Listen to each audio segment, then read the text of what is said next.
প্রিয় শিক্ষার্থীরা, আজকে আমাদের নিয়মিত অনলাইন ক্লাসে সবাইকে স্বাগত জানিয়ে আমার ব্যক্তিগত পক্ষ থেকে এবং কাজবাড়ি স্কুল অ্যান্ড কলেজের পক্ষ থেকে শুভেচ্ছা অভিনন্দন জানাচ্ছি এবং আমাদের অনলাইন ক্লাস শুরু করছি। আজকে আমাদের ক্লাসের আলোচ্য বিষয় হচ্ছে সপ্তম শ্রেণীর গণিত বিষয়ে অনুশীলনী 11 এর তথ্য ও উপাত্ত। আমি এর আগে একটি ক্লাস দিয়েছি, তোমরা হয়তো সবাই দেখেছো, আর যারা দেখো নাই একটু ভালো করে ক্লাসটা দেখবে। তো আজকে আমি আমাদের পাঠ্য বইয়ের 16 নম্বর এবং 17 নম্বর গাণিতিক সমস্যা দিয়েছি। 16 নম্বর কিন্তু বলতে গেলে আগের অঙ্কের ধারাবাহিকতাই এটা, কেমন, এবং 17 নম্বরটা হয়তো একটু ভিন্ন টাইপের, সেটা আজকে একটু ভালো মতো বুঝবে। তাহলে দেখো 16 নম্বর অঙ্কটা গাণিতিক সমস্যাটা কি বলেছে, 30 জন শ্রমিকের ঘন্টা প্রতি মজুরি নিচে দেওয়া হলো, কেমন, যে কারো প্রতি ঘন্টায় 20 টাকা, কারো 22 টাকা, কারো 30 টাকা, এভাবে করে 30 জন শ্রমিকের মজুরি দিয়ে দেওয়া হয়েছে, কেমন। এখানে শ্রেণী ব্যবধান 5 নিয়ে গণসংখ্যা সারণী তৈরি করতে বলা হয়েছে। তাহলে দেখো আমরা কি করব, আমাদেরকে সর্বপ্রথম যে কাজটা করতে হবে, এখান থেকে সর্বনিম্ন মজুরি কত সেটা আমাকে দেখতে হবে, কেমন। তাহলে দেখো তো, আমরা যদি সর্বনিম্ন মজুরি দেখি তাহলে এখানে দেখতে পাচ্ছি 20 হচ্ছে সর্বনিম্ন মজুরি, কেমন। আর সর্বোচ্চ মজুরি দেখতে পাচ্ছি 50। তাহলে এটা একটু আমরা লিখবো, আগে কি লিখবো, এখানে সর্বনিম্ন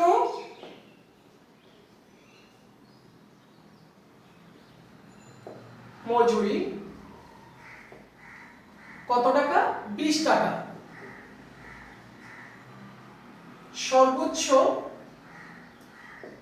মজুরি 50 টাকা। তাহলে আমরা কি বের করবো, এখন নিশ্চয় পরিসর বের করবো।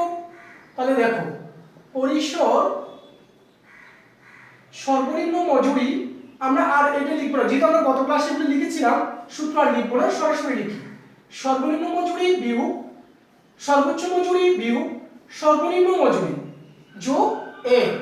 তাহলে কত হয় দেখো তো, কত দাঁড়ালো, 30 যোগ 1, তার মানে কত, 31। এখানে কিন্তু আমরা আগে শ্রেণী ব্যক্তি ধরে নিতাম, কিন্তু এখানে শ্রেণী ব্যবধান বলে দেওয়া হয়েছে, কেমন, শ্রেণী ব্যবধান কত বলে দেওয়া হয়েছে, 5 বলে দেওয়া হয়েছে। তাহলে আমরা লিখবো যে এখানে আবার শ্রেণী সংখ্যাটা লিখবো। সুতরাং যেহেতু শ্রেণী ব্যবধান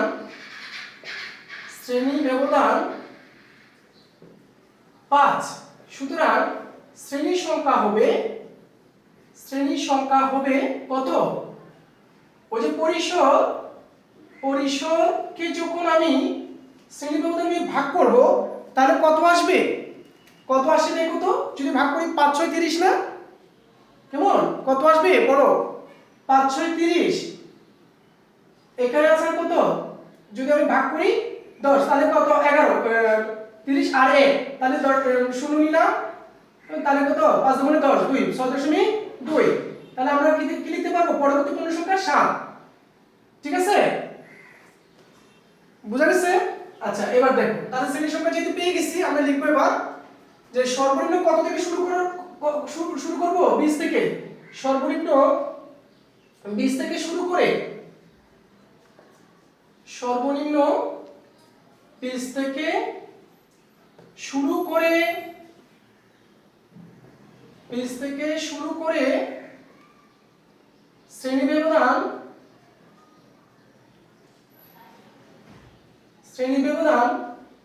5 নিয়ে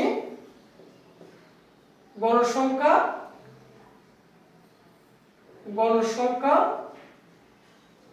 সারণী তৈরি করা হবে। তাহলে দেখো কি কি কাজ করব, প্রথমে শ্রেণী ব্যবধান বা শ্রেণী ব্যবধান, কেমন, তারপর হচ্ছে টান চিহ্ন, তারপরে হচ্ছে গণসংখ্যা লিখলাম, ঠিক আছে। এবার দেখো কয়টা শ্রেণী সংখ্যা কয়টা হবে, 7টা। তাহলে দেখো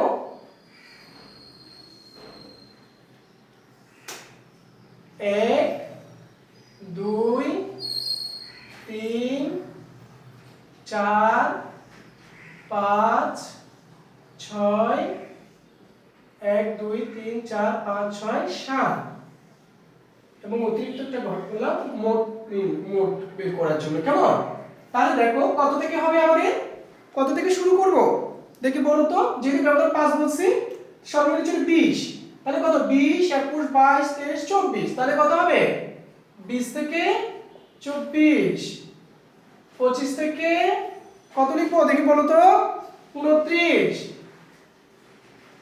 30 থেকে 34, 35 থেকে 39, 40 থেকে 44, 45 থেকে 49, 50 থেকে কত হবে 54। ঠিক আছে, আর আমাদের সর্বোচ্চ কত ছিল 50 ছিল। তাহলে এবার আসি ঠিক আগের মতোই আমরা করব। দেখো তো প্রথমে কত 20, তাহলে দেখো এই 20 কাটলাম, কেমন দিলাম, তারপরে 22, তাহলে কোথায় হবে এখানে হবে 22 দিলাম, তারপর 30 এই 30 দিলাম, 25 কোথায় হবে এই জায়গায়, 28 কোথায় এই যে এখানে 28 দিলাম, 33 30 হচ্ছে কোথায় এই জায়গায়, এই কাটলাম 30, 35 তাহলে কয়টা গেল আমাদের 6টা গেল, কেমন এই 6টা গেল, 35 হচ্ছে এই জায়গায় 35 কাটলাম, 40 এই 40 কাটলাম, 25 এই 25, কেমন 20 এই 20 দিলাম, তারপর হচ্ছে 28 এই 28, কেমন 40 45 কোথায় এই যে 45, 50 দিলাম, 40 35 40 35 25, যেহেতু ওই 25 আসলাম তখন থেকে আগে 4টা ছিল তাই একটা 5টা দিলাম, 35 আবারও 35, তাহলে 35 দিতে গিয়ে যেহেতু আগে 4টা ছিল একটা দিয়ে দিলাম, 40 এ হচ্ছে 40, কেমন 25 20 30 কোথায় 30 এই যে এখানে 30, কেমন 35 50 40 45 সর্বশেষ হচ্ছে 50, এই যে দিলাম। এবার আমরা কি করব গণসংখ্যা লিখব। এই যে দেখো এখানে কয়টা 4টা দিলাম 4, কেমন, এরপর এখানে কয়টা 5টা 6টা দিলাম 6, এখানে 3, এখানে কত 6, এখানেও 6, এখানে 2, এটাতে হচ্ছে কত 3, সব মিলিয়ে দেখো তো কি লিখতে পারবো যে মোট n সমান কত হয়। দেখো আমাদের কিন্তু কত আসতে হবে 30 আসতে হবে, 30টা, তাহলে 10 3 13 13 6 19 19 6 25 25 2 27 27 3 30, এই যে 30 মিলে গেল। এই হচ্ছে আমাদের এই গণসংখ্যা সারণী, কেমন এভাবে আমরা গণসংখ্যা সারণী তৈরি করতে পারবো, তাই না? আচ্ছা, তাহলে আজকে এটা শেষ করি। এরপরে আমরা আজকে নতুন একটা গাণিতিক সমস্যা সমাধান করতে যাব। গাণিতিক সমস্যাটা হচ্ছে কি দেখো, অর্থাৎ তোমাদের পার্ট 2 এর 17 নম্বর অঙ্কটা। এই যে দেখো সমস্যাটা কি, এখানে নিচে গণসংখ্যা সারণী হতে আয়তরেখ আঁকতে বললো এবং প্রচুরক নির্ণয় করতে বললো, তাই না? তাহলে দেখো এখানে কি দিচ্ছে শ্রেণীমাপ দিচ্ছে 11 থেকে 20, কেমন 21 থেকে 30, এইভাবে করে 100 পর্যন্ত দেওয়া হয়েছে। তো গণসংখ্যা দিচ্ছে কত, যে 11 থেকে 20 এর মধ্যে গণসংখ্যা ছিল 10, 21 থেকে 30 এর মধ্যে 20, কেমন 31 থেকে 40 এর মধ্যে 35, এইভাবে করে প্রত্যেকটা শ্রেণীব্যক্তির বিপরীতে গণসংখ্যা দিয়ে দেওয়া হয়েছে, কেমন। এর প্রেক্ষিতে আমাদের কি করতে হবে, প্রথমে আয়তরেখ অঙ্কন করতে। এখন আয়তরেখ করতে গিয়ে আমাদেরকে প্রথমে একটা সারণী তৈরি করতে হবে, কারণ সারণী যদি আমরা তৈরি করতে, সারণীটা হতে হবে অবিচ্ছিন্ন শ্রেণী সারণী তৈরি করতে হবে, কেমন এখানে তো বিচ্ছিন্ন আছে তাই না, তাহলে আমাদেরকে অবিচ্ছিন্ন শ্রেণী সীমা সারণী আগে তৈরি করতে হবে।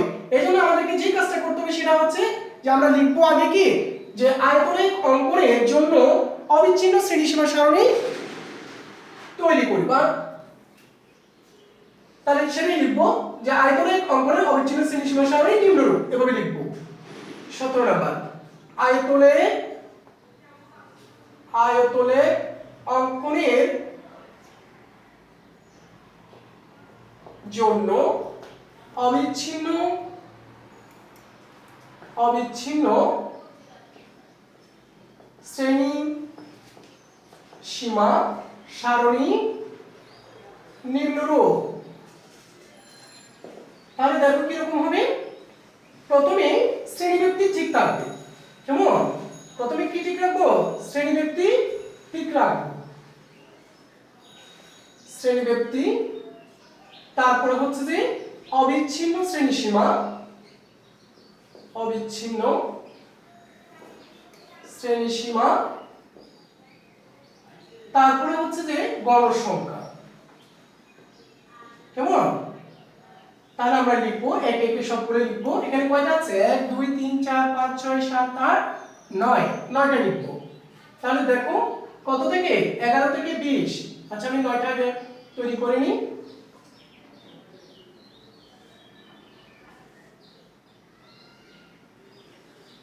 1 2 3 4 5 6 7 8 এবং 9, 9টা করলাম। কেমন? তাহলে দেখো প্রথমে কত ছিল? 11 থেকে 20, এই 11 থেকে 20 লিখলাম। 21 থেকে 30, 31 থেকে 40, 41 থেকে 50, 51 থেকে 60, 61 থেকে 70, 71 থেকে 80, 81 থেকে 90, 91 থেকে 100। এখন অবিচ্ছিন্ন শ্রেণীসীমা যখন আমরা তৈরি করতে যাব তখন আমাদেরকে কি করতে হবে? দেখো এই 10.5 থেকে 20.5, আবারও একই জায়গা থেকে স্টার্ট করব। 20.5 থেকে 30.5, 30.5 থেকে 40.5। কেমন? একইভাবে 40.5 থেকে 50.5, 50.5 থেকে 60.5, 60.5 থেকে 70.5, 70.5 থেকে 80.5, 80.5 থেকে 90.5, 90.5 থেকে 100.5। এবার গণসংখ্যাগুলো আমরা দেখে দেখে লিখবো। এখানে কত? 10, তারপর হচ্ছে কত? 20, 35, কেমন? 20, তারপরে আছে কত? 15, তারপরে আছে কত? 15, 10, তারপরে আছে 8, এরপরে 5, তারপর সর্বশেষ 3। এই হচ্ছে কি আমাদের অবিচ্ছিন্ন শ্রেণীসীমার সারণী। কিসের জন্য? এই যে আমরা আয়তলে অঙ্কন করব সেটার জন্য। এখন তাহলে আমরা এটারই ভিত্তিতে আমরা কি করব?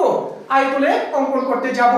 তাহলে দেখো আমি আয়তলেরটা অঙ্কন করতে গিয়ে এটা রাখতে হচ্ছে আমার, সেজন্য আমি এই প্রশ্নগুলো মুছে দিচ্ছি। কেমন? আমি এই পাশেই আয়তলে অঙ্কন করছি। তাহলে দেখো কি কাজ করতে হবে। যেহেতু এখানে এত বড় গ্রাফ পেপার সম্ভব নয়, আমি এই বোর্ডেই এটা একই প্রতীকটা একই দেখাচ্ছি। কেমন? তাহলে দেখো প্রথমে আমাদেরকে x অক্ষ নির্ধারণ করতে হবে। এটা হচ্ছে x অক্ষ, এটা হচ্ছে x অক্ষ। কেমন? আর এটা হচ্ছে, আমি আরেকটু নিচে করি কারণ জায়গাটা একটু বড় লাগবে, সেজন্য আমি আরেকটু নিচে লিখছি।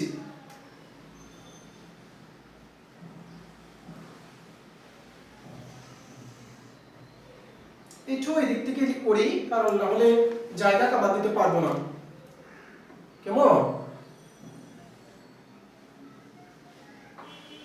এটা মূল বিন্দু ও এটা x অক্ষ, এটা হচ্ছে y অক্ষ। কেমন? এদিকে আমি গণসংখ্যা বসাবো, এদিকে আমি কি বসাবো? গণসংখ্যা বসাবো, এদিকে বসাবো অবিচ্ছিন্ন শ্রেণীসীমা, এদিকে বসাবো কি? অবিচ্ছিন্ন শ্রেণীসীমা। অবিচ্ছিন্ন শ্রেণীসীমা। ঠিক আছে, এবার আমরা মানগুলো লিখব। তাহলে শুরুতে কত ছিল? 10.5 থেকে 20। তাহলে আমি প্রথমটা লিখলাম 10.5। আমি প্রত্যেকটা কিন্তু 5 ব্যবধান করে করে নিচ্ছি। আমি এখানে 1 2 3 4 এই যে ঘরগুলো, ছোট ঘরগুলো আমি লিখছি না কেন, এই প্রত্যেকটা ব্যবধান মনে করবে যে 5। ঠিক আছে, এখানে এখানে 5টা ঘর আছে মাঝখানে। ঠিক আছে, এটা মনে করবে তোমরা। 10.5 20.5 20.5, তারপর এটা দিচ্ছি 30.5, তারপর দিচ্ছি 40.5 50.5 60.5 70.5 80.5 90.5 এবং 100.5 দিলাম। কেমন? এইখানেও আমি ব্যবধান 5 করে করে নিব। এটা হচ্ছে 5 10 15 20 25 এবং 30 35 40 পর্যন্ত দিলাম। কেমন? আর লাগবে না, আমি এতটুকুই দিলাম। তো আমার এই মাপগুলো হয়তো একটু এদিক ওদিক হতে পারে, একটু বেশ কম হতে পারে, এটা একটু তোমাদের বুঝে নিতে হবে, যেহেতু আমি গ্রাফ পেপারে এটা করছি না। হ্যাঁ, তাহলে দেখো এখন আমরা কি করব, মানগুলো বসাবো। কেমন? এখন একটা কথা বলে রাখি, এখানে কিন্তু 5টা গড়, কিন্তু ব্যবধান হচ্ছে কিন্তু 10, কারণ 10.5 থেকে 20.5 তাহলে 10 হয়, কিন্তু কিন্তু গড় হচ্ছে কয়টা? 5টা। তাহলে দেখো সেই জন্য প্রতি বর্গগড় সমান আমরা কি করব, 2 একক ধরে নিব। প্রতি বর্গগড় সমান যদি 2 একক হয়, তাহলে এই যে এখান থেকে এখানে ব্যবধানের মধ্যে 10.5 থেকে 20.5 এর মধ্যে কত ছিল? 10 ছিল। কেমন? আমি সেগুলো মার্ক করতেছি, দেখো সেগুলো মার্কিং করতেছি আমি। প্রথমে 10, এই যে 10 ঘর পর্যন্ত এখানে মার্কিং করবে, এই 10। ঠিক আছে, এটা মার্কিং করলাম, এভাবে টেনে দিলাম, হয়ে গেল প্রথমটা। কেমন? তারপর হচ্ছে 20.5 থেকে 30.5 এর মধ্যে 20, এই যে দেখো এই 20। ঠিক আছে, এই 20 দিলাম। এটা যদি আমি এভাবে টেনে দিই তাহলে কি হচ্ছে দেখো তো, এরকম হবে না? একটু হয়তো বেশ কম হবে, দেখতে হয়তো একটু বৃষ্টি হতে পারে, তারপর একটু তোমরা বুঝে নাও। তারপর হচ্ছে 35, কত থেকে? 30.5 থেকে 40.5 এর মধ্যে 35, তার মানে কোথায়? এই যে এটা এই জায়গায়। কেমন? এভাবে হবে। কেমন? এভাবে হবে। তারপরে হচ্ছে কত?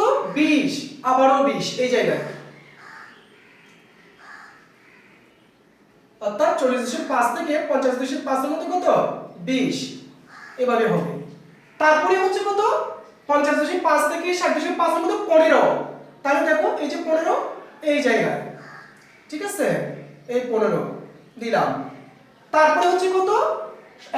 60.5 থেকে 70.5 এ 10, এই যে 10 দিলাম, 10। তারপরে হচ্ছে কত? 70.5 থেকে 80.5 এ 8, এই যে 8, হয়তো 10 হচ্ছে 2 ঘর নিচে, 8 দিলাম। ঠিক আছে, তারপরে হচ্ছে কত? 80.5 থেকে 90.5 এ 5, তাহলে এই 5 এ দাও, এই 5। কেমন? 5 এ দিলাম। তারপরে 91 এর মধ্যে 3, এই যে 3, 2 ঘর নিচে দাও, 3, এতটুকু। কেমন? এখন আমি কি করলাম, এখানে একটা ভগ্নরেখা দিব। অথবা বর্তমানে যদি ছেদ বলা হয়, এভাবেও দেয়া যায়, এভাবেও দেয়া যায়। কেমন? আমরা ওভাবে না দিয়ে এখানে বক্ররেখাই দিলাম। তাহলে এখন আমি কি করলাম, আমার আয়তনে কি হয়ে গেল, সম্পূর্ণ হয়ে গেল। কেমন? এখানে চাইলে তোমরা একটা কাজ করতে পারো, হালকা একটু চাইলে স্কেচ করতে পারো, হালকা স্কেচ করতে পারো, একদম হালকা করতে হবে কিন্তু। কেমন? যেন এগুলো বোঝা যায় স্পষ্ট, এইভাবে হালকা স্কেচ করতে পারো তোমরা চাইলে। ঠিক আছে, একেবারে হালকা করে করতে হবে যেন বোঝা যায়, এভাবে হালকা স্কেচ করতে পারো। এভাবে করে হালকা করে পেন্সিল দিয়ে এভাবে ধরে এভাবে স্কেচ করতে পারো। কেমন? এভাবে করে স্কেচ করে দেবে। কেমন? তবে কোনো মতে যেন কোনো মুছে না যায়, বোঝা যায় মতো।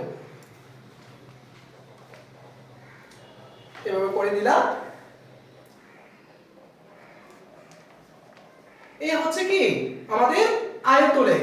এখন এই আয়তলেখের বর্ণনা দিতে হবে। এই তো তুমি আয়তলেখ অঙ্কন করলা, এটার বর্ণনা দিতে হবে না? এবার বর্ণনা দিবা। তাহলে বর্ণনাটা হবে কি, আমি আয়তলেখের বর্ণনাটা এই পাশে দিচ্ছি। দেখো কি কাজ করবে, কি লিখতে হবে সেই লেখাটা একটু লিখবে তোমরা, কেমন? তাহলে প্রথমে কি কাজ করেছো সেটা লিখবে, যে ছক্কাগজে এক চক্ষ বরাবর আমরা কি করেছিলাম, অবিচ্ছিন্ন শ্রেণী সেটা লিখবে, যে ছক্কাগজে এক চক্ষ বরাবর অবিচ্ছিন্ন শ্রেণী সীমা ও y অক্ষ বরাবর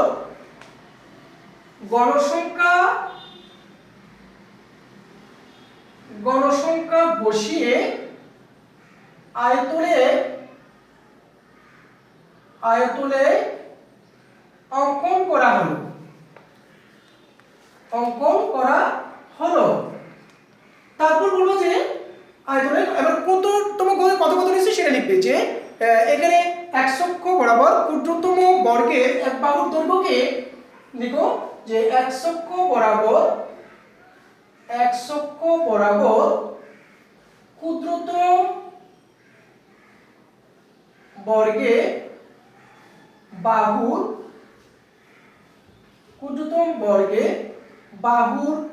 দৈর্ঘ্যকে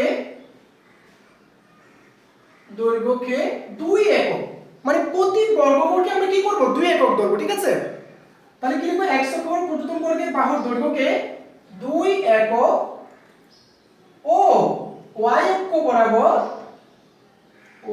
অক্ষ বরাবর ক্ষুদ্রতম বর্গে বাহুর দৈর্ঘ্যকে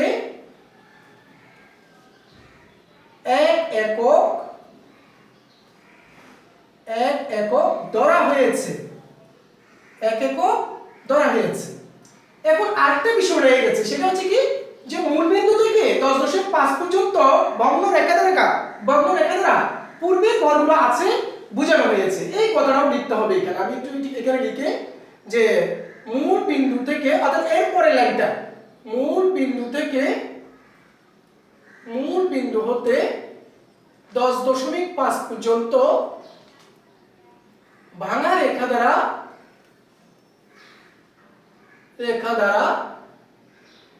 পূর্বের ঘরগুলো আছে বোঝানো হয়েছে। এই হচ্ছে আমার এই গ্রাফ, কেমন? এরপরে হচ্ছে এই বর্ণনা। তবে এখানে কথা আছে, অনেকে করে কি গ্রাফের উপর মানে লেখাটা লিখবে, তারপর গ্রাফের উপরে কি করবে, মানে লেখার উপরে গ্রাফটা দিয়ে দেবে। তখন সেটা হবে না, কিন্তু প্রথমে তোমাকে গ্রাফটা লিখতে হবে, লাগাই দিতে হবে, তারপর নিচেই হচ্ছে লেখাটা। নিচে বলতে গ্রাফের নিচে খাতা অবশিষ্ট যে অংশটা আছে সেটাতে কি করতে হবে, তোমাকে লেখাটা লিখতে হবে। এখন এই তো গেল আয়তলেখের ক্ষেত্রে। এখন আমাদের কি করতে হবে, প্রচুরক নির্ণয় করতে হবে। এখন প্রচুরক নির্ণয় করতে হলে আমাদেরকে একটা কাজ করতে হবে। সেই কাজটা কি দেখো, তাহলে আমি এটা মুছে দিচ্ছি, কেমন? আমার আয়তলেখের কাজ শেষ।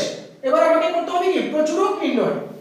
তাহলে দেখো, প্রচুরক নির্ণয়ের ক্ষেত্রে একটা কৌশল অবলম্বন করতে হবে আমাদের। সেই কৌশলটা কি? প্রথমে আমাদের যে কাজটা করতে হবে, তো আয়তলেখ থেকে আমরা কি দেখতে পাচ্ছি, এই আয়তলেখ থেকে আমরা যেটা দেখতে পাচ্ছি, যে বেশিরভাগ গণসংখ্যা কোথায় আছে, এই যে 30.5 থেকে 40.5 এর মধ্যে, তাই না? সেই জন্য আমরা কি করব, এটাকে আড়াআড়ি ভাবে টেনে দেব, কেমন? যদি আড়াআড়ি ভাবে টেনে দিই, এই জায়গা থেকে এতটুকু, আর এই জায়গা থেকে এই এতটুকু, কেমন? টেনে দেওয়ার পরে যেখানে যুক্ত হয়েছে সেই অংশটাকে এইভাবে আমরা কি করলাম, যুক্ত করে দিলাম, কেমন? এবার এটা যতটুকু হবে সেটাই হচ্ছে তার প্রচুরক। তার মানে এটা হচ্ছে কত, 34, কেমন? এটা হচ্ছে কত, 36। সেজন্য আমরা একটা বর্ণনা লিখবো এখানে। সেই বর্ণনাটা কি, যে আয়তলেখ হতে দেখা যাচ্ছে, এখানে লিখবেন যে প্রচুরক নির্ণয়, কেমন? কি লিখবে, যে আয়তলেখ হতে দেখা যাচ্ছে দেখা যাচ্ছে আয়তলেখ হতে দেখা যাচ্ছে যে গণসংখ্যা বেশিরভাগ গণসংখ্যা কেমন বেশিরভাগ গণসংখ্যা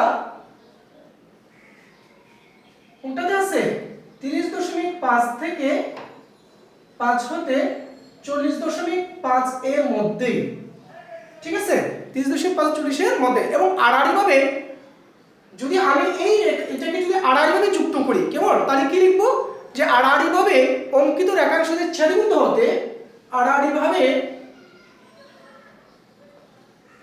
ভাবে অঙ্কিত রেখাংশে ছেদবিন্দু